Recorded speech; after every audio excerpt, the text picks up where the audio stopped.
안녕하세요. 이가피 교수의 신간 읽기입니다. 오늘 리뷰할 책의 제목은 젊게 오래 살려면 폐를 지켜라. 카이 미하엘 베에 지음, 노선정 옮김, 세멘파커스에서 23년 3월 2일에 발행하였습니다. 저자는 독일의 대표적인 호흡기 질환 전문가로서 코로나 팬데믹 이후 전 세계에서 가장 환영받는 강연자로 활발히 활동하고 있습니다. 이 책은 세 파트의 9개 장으로 구성되어 있습니다. 이 책을 선택한 이유는 그동안 건강에 대한 책들을 여러 권 소개했지만 폐에 대한 이야기는 처음이기 때문입니다. 프롤로그를 잠깐 보겠습니다. 폐는 우리 몸을 구성하는 장기 중 가장 필수적인 요소입니다.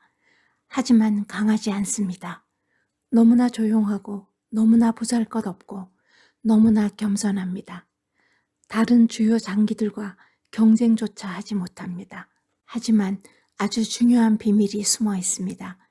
우리는 스스로 눈치채지 못하는 사이 폐 기능의 3분의 1을 잃을 수도 있습니다. 어떻게 모를 수 있냐고요?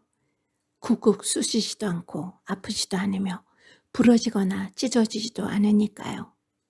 폐는 통증을 느끼지 못하고 우리는 폐를 느끼지 못합니다. 악성 종양이 폐 안에 자라면 경계를 넘어설 때가 돼서야, 즉 늑막이나 흉골까지 암이 전파돼야 비로소 아프기 시작합니다.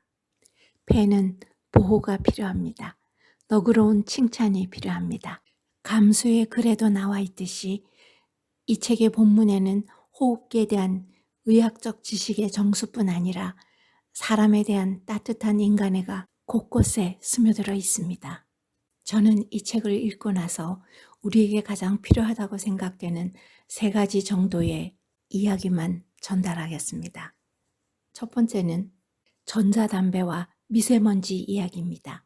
2000년대 들어서 전자담배 사용이 늘고 있습니다. 2018년 영국 건강위원회는 전자담배의 발암 잠재성이 기존 담배의 약 0.5%에 해당한다고 발표했습니다. 그렇다고 전자담배가 건강상 아무 문제가 없는 것은 절대 아닙니다. 결코 평범한 기호식품도 아닙니다. 제일 중요한 것은 무엇이든 시작조차 하지 않는 것입니다.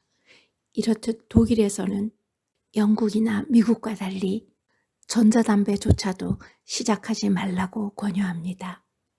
어떤 의사들은 전자담배를 마약성 약물로 간주하기도 합니다. 깨끗한 공기라는 건 대체 뭘까요? 얼마나 깨끗해야 할까요? 허용치는 얼마나 안전할까요? 제가 대답해 드리겠습니다. 깨끗한 공기는 적어도 유해물질이 없어야 합니다. 공기의 질은 4가지 중요한 유해물질의 함량을 기준으로 규정됩니다. 바로 황산화물, 질산화물, 오존, 미세먼지입니다. 앞의 3가지는 화학적으로 정의된 가스이지만 미세먼지는 혼합물질입니다. 디젤 엔진으로부터 나온 질소산화물은 천식과 만성폐쇄성 폐질환 환자들에게 호흡곤란과 급성 발작을 일으킵니다. 또한 훨씬 더 위험한 유해물질인 오존과 미세먼지의 원천이기 때문에 더 큰 문제가 됩니다. 냄새 없는 가스인 오존은 땅바닥 가까이에서 생깁니다. 그래서 오존은 여름 스모그의 전형적인 대리자로 통합니다. 오존은 일단 천식 환자에게 위험합니다. 건강한 사람도 높은 오존 농도에서 기침, 호흡기 자극, 호흡곤란 같은 증상이 나타납니다. 사실 인간을 위협하는 가장 큰 대기오염물질은 미세먼지입니다. 미세먼지가 어째서 그렇게 위험하냐고요? 미세먼지란 공기 중 부유하는 물질의 혼합인데 이름처럼 정말 미세한 크기입니다. 그 작은 크기를 무기로 공기와 함께 하기도에 들어가서 손상을 입힙니다. 특히 초미세먼지는 너무나도 미세한 나머지 폐포 안까지 들어갈 뿐 아니라 심지어는 이 폐포들을 통과해서 혈액 안으로까지 도달하여 염증을 유발합니다. 2015년에는 420만 명의 사람이 대기오염으로 사망했는데 그 중에 86만 명은 만성 폐쇄성 폐질환으로, 67만 명은 폐염증으로, 28만 명은 폐암으로 사망했습니다. 사망자 중 59%가 남아시아 및 동남아시아 사람들이었는데 매년 평균적으로 가장 높은 미세먼지 농도 수치가 측정되는 곳입니다. 미세먼지로 사람이 죽었다니 혹시 아직도 안 믿긴다고 생각 중인가요? 하지만 대기오염이 병을 유발한다는 사실만은 분명합니다. 미세먼지는 사람을 죽이고 거기에는 한 점의 의심도 없습니다. 여기에는 각 나라의 정부와 미세먼지 유발자가 책임져야 합니다. 저는 이 책에서 미세먼지의 심각성을 다시 한번 느꼈습니다. 두 번째로 전달하고 싶은 이야기는 폐의 노화 과정입니다. 좋은 소식부터 먼저 알려드리죠. 폐의 정상적인 노화 과정은 우리에게 심각한 영향을 미치지 못합니다. 폐는 많은 양의 기능을 비축하고 있어서 나이가 많아도 신체적 성능을 제대로 발휘할 수 있습니다. 하지만 다를 수도 있습니다. 폐의 노화 과정은 외부 요인들에 의해 가속화될 수도 있기 때문입니다. 그래서 주의가 필요합니다. 그리고 무엇보다도 폐가 어떻게 늙는지를 이해해야 합니다. 폐 노화의 첫 번째 단면은 장기 그 자체와는 간접적으로만 관련이 있습니다. 노령의 나이에는 흉곽의 건축이 변합니다. 척추체, 늑골, 추간판의 모양이 왜곡되고 흉부 척추가 앞으로 굽는데 심한 경우에는 곱추가 생길 정도로 굽습니다. 모든 흉부, 척추 전만증은 폐의 확장과 유연성에 방해가 됩니다. 각 늑골 사이의 거리는 좁아지고 횡격막이 고정된 하부 늑골 아치는 척추에 바짝 가까이 밀립니다. 그렇게 되면 늑골 간근과 횡격막은 작업에 방해를 받고 폐의 용적이 줄어듭니다. 더 나쁜 것은 외부 폐 부위가 더 이상 늘어나거나 통풍되지 못한다는 것입니다. 기관지 청소 작용이 방해를 받으면서 점액성 카타르, 만성 기관지염, 폐렴의 위험이 증가합니다. 여기서는 여성들이 특히 더 위험합니다.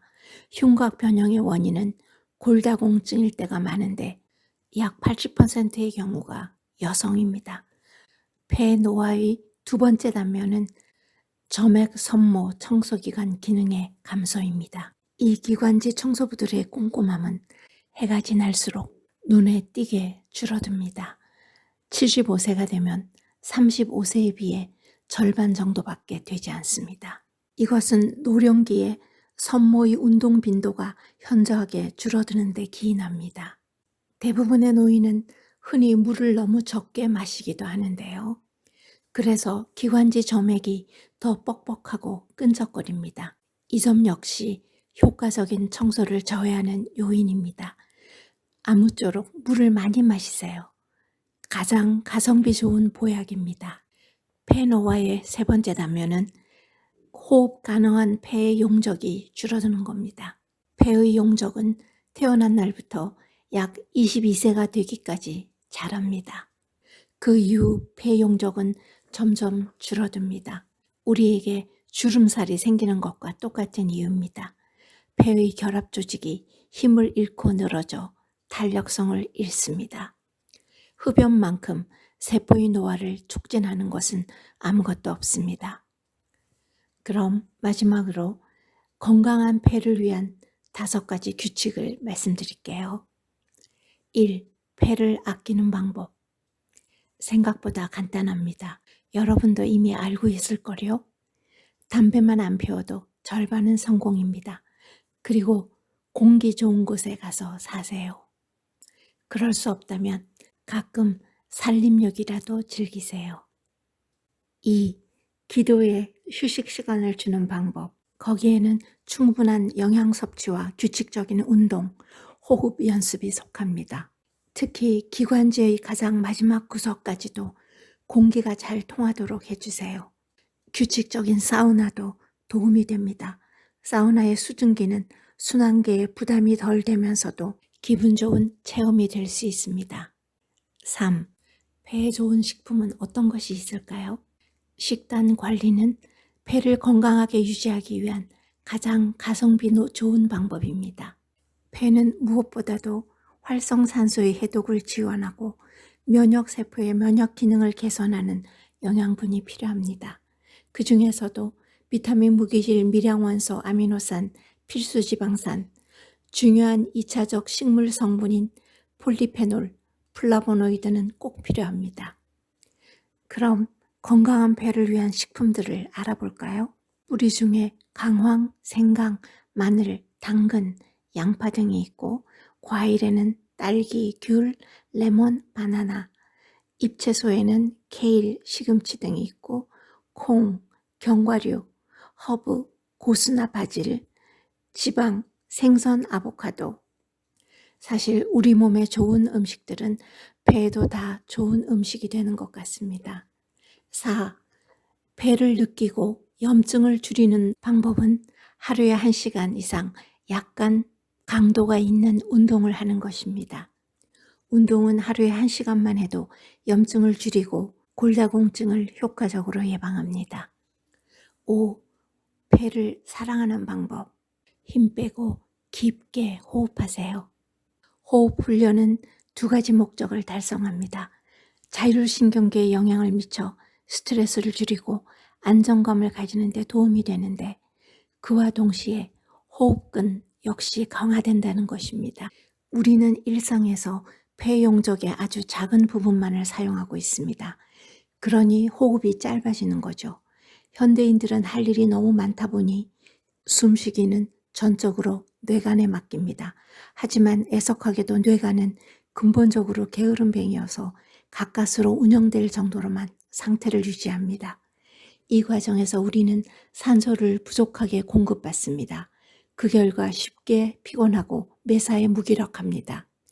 이제 호흡에서 긴장을 뺄 시간이 왔습니다. 이때 가장 도움이 되는 것은 구조가 정해진 순서, 즉 요거의 호흡법입니다. 깊고 의식적인 호흡은 신체 내의 활성산소의 부담을 줄이고 감염을 예방합니다. 정기적으로 호흡법을 사용하면 최소한의 저항력을 키워줍니다. 이 책에는 폐의 전문적인 지식부터 우리가 활용할 수 있는 정보를 많이 가지고 있습니다. 우리나라의 모든 이가 금연을 하고 좀 더 좋은 공기에서 살 수 있는 그날을 기대해 봅니다. 들어주셔서 감사합니다.